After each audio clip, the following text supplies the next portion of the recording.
Welcome back to 504 Road Trips. In today's installment of New Orleans Neighborhoods, we're on the Westbank in a neighborhood that the New Orleans City Planning Commission calls McDonough. Traditionally, though, the area is known as McDonoghville and is a subdistrict of Algiers, which is the entire Westbank side of the city of New Orleans. Also, McDonoghville spills outside of the city limits of New Orleans in Orleans Parish into the city of Gretna, although we're only going to cover the portion of it within the city limits of New Orleans.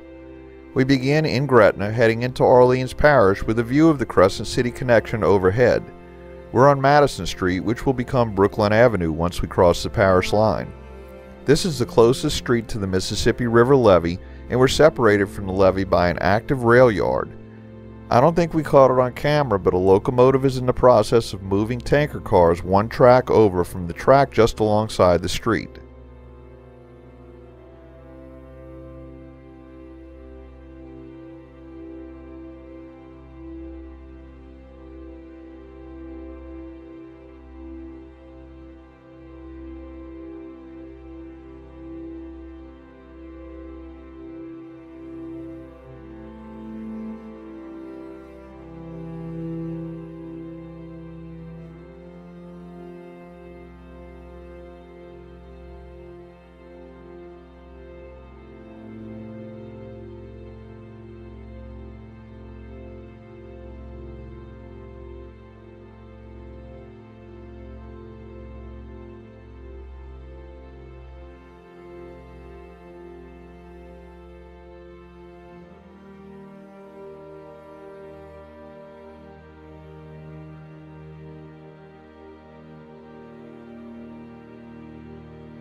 The warehouses on the left are what was once Blaine Kern's Mardi Gras World, a tourist attraction that has been moved to the Eastbank just upriver from the Montreal Convention Center.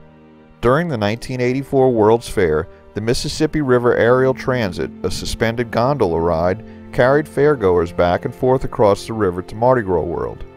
Blaine Kern Sr., a lifelong resident of Algiers, founded the company Blaine Kern Artists Incorporated in 1946, designing and building many of the Mardi Gras floats featured in the carnival parades in New Orleans and elsewhere in the region. These buildings are currently used to store floats during the time of year that it's not Mardi Gras. The Mardi Gras season is only about 1 month out of the year here in New Orleans for anybody who didn't know. Some of the buildings have been rented out for other purposes, and there seems to be an active TV or movie production going on here as well.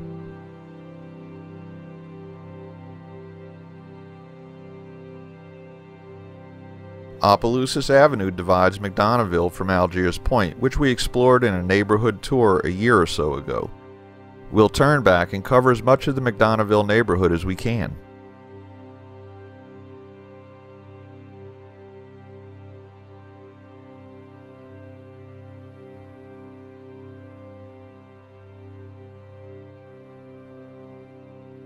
McDonoghville is named for 19th century entrepreneur John McDonogh, who was born in Baltimore, Maryland, and came to New Orleans at the age of 21, establishing a store and engaging in the commission and shipping business. In 1818, he was a candidate for U.S. Senate.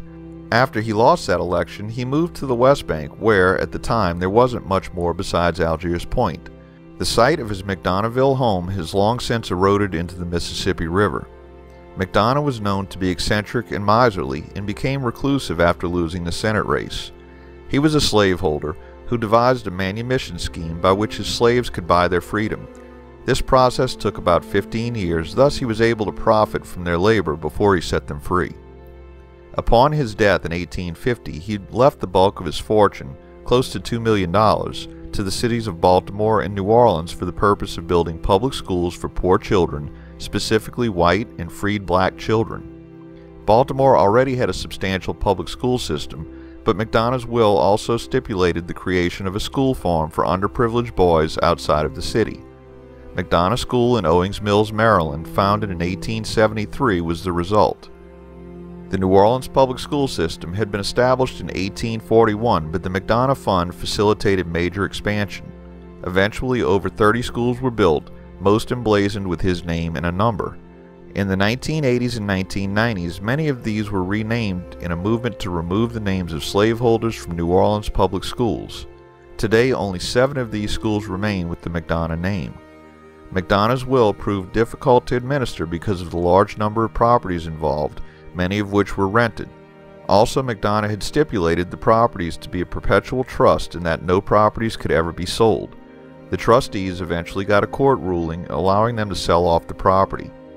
Money from the trust funded schools for about 100 years, although because of population growth, the estate was not sufficient to cover the entire school system's expenses.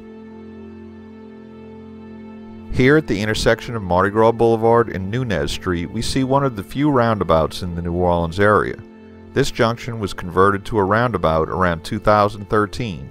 This was one of a number of roundabouts installed on state highways by the Louisiana Department of Transportation and Development in an effort to bring Louisiana into the 21st century. Why they put one here in such a quiet, low-traffic area remains to be seen.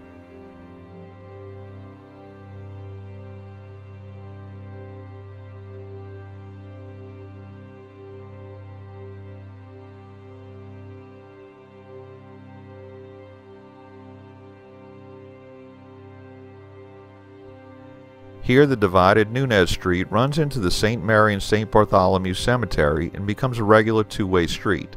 This is the Cemetery of Holy Name of Mary Catholic Church in Algiers Point and dates back to around 1848.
Much of McDonoghville and Orleans Parish is blighted and run down, although some of the worst buildings have been torn down in recent years and there's a visible renewal effort going on here.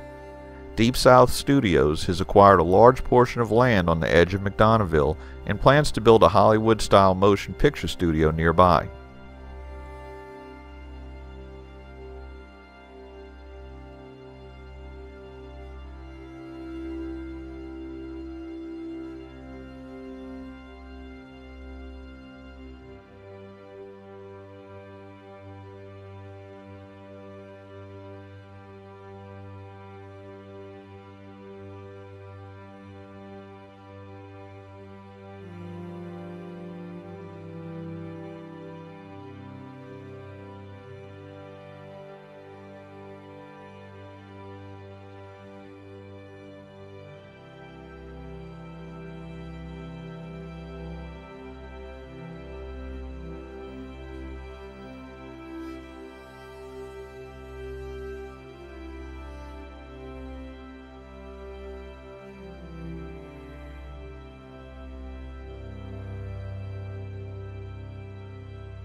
This area here surrounding Park Boulevard was developed in the 1930s and has a different architecture than the rest of McDonoghville and Algiers. It hasn't held up well. On the left is Lawrence Street, which once had homes along both sides. These homes were demolished to make way for the newer of the two Crescent City Connection spans built in the 1980s. There was an additional residential street which ran about where Mardi Gras Boulevard is now that ceased to exist completely.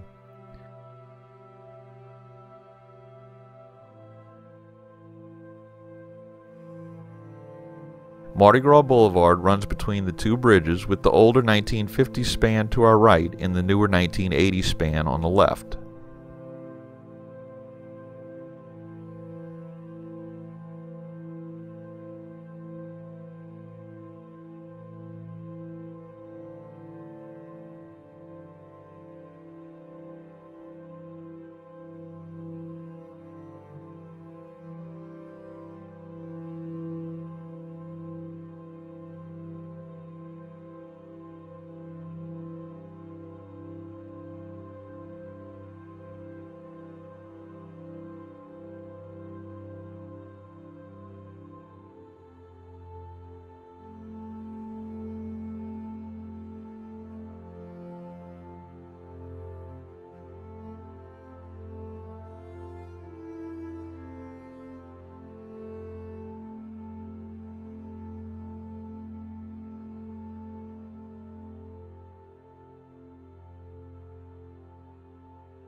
On the left is McDonough No. 32 Algiers Charter School. This is one of the few schools that still carry the McDonough name.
Ahead is the New Orleans Sewerage and Water Board Pumping and Power Station C, which pumps water as well as generates its own electricity to power those pumps. The pumps remove drainage water from below the streets and pump it into the river.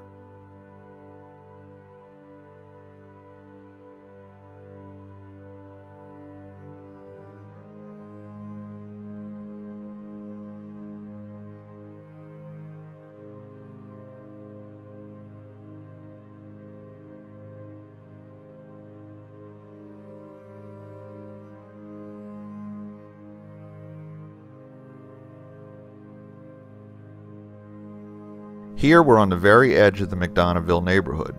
On the right are warehouses that once belonged to the Southern Pacific Railroad and housed the railroad's eastern repair shop. On the riverside of Opelousas Avenue was a rail yard and roundhouse, and at one time there was a steam-powered ferry that carried the railroad cars across the river prior to the construction of the Huey P. Long Bridge in the 1930s. This rail yard was the downriver end of both McDonoghville and Algiers Point, as the only way to cross the railroad tracks was on a raised viaduct along Newton Street. Everything past the Southern Pacific property was considered Lower Coast Algiers. The rail yard ceased operations in the late 1960s, and the River Road and Opelousas Avenue were opened across the former tracks. The Newton Street Viaduct was demolished, and Newton Street was opened to ground level. The two large warehouses currently house sound stages and storage for various movie production companies in the area.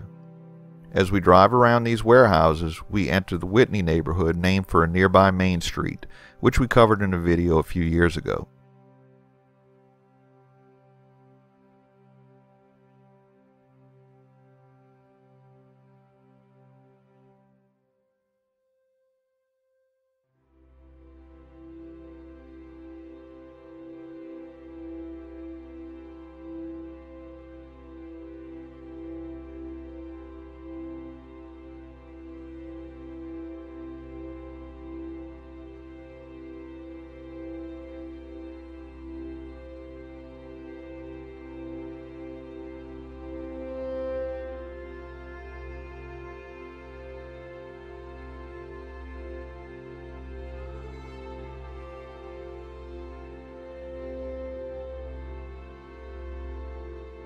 We'll finish up this neighborhood tour by driving down Newton Street to the river.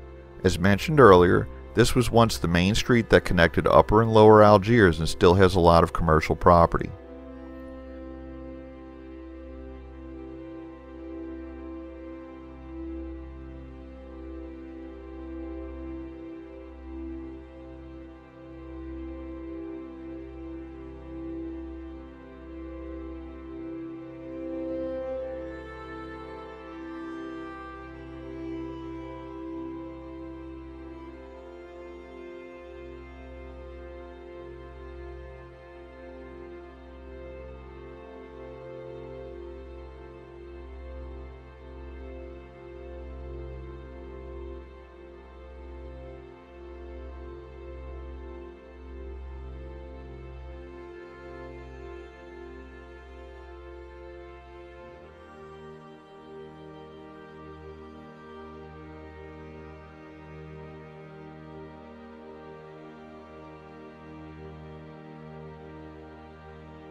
We conclude our neighborhood tour here at the river with some of the downtown buildings visible in the background.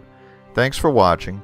If you like this video, please give us a thumbs up, post a comment, subscribe, share and follow us on social media, check out our merchandise at 504roadtrips.spreadshirt.com, and join us for our next 504 road trip.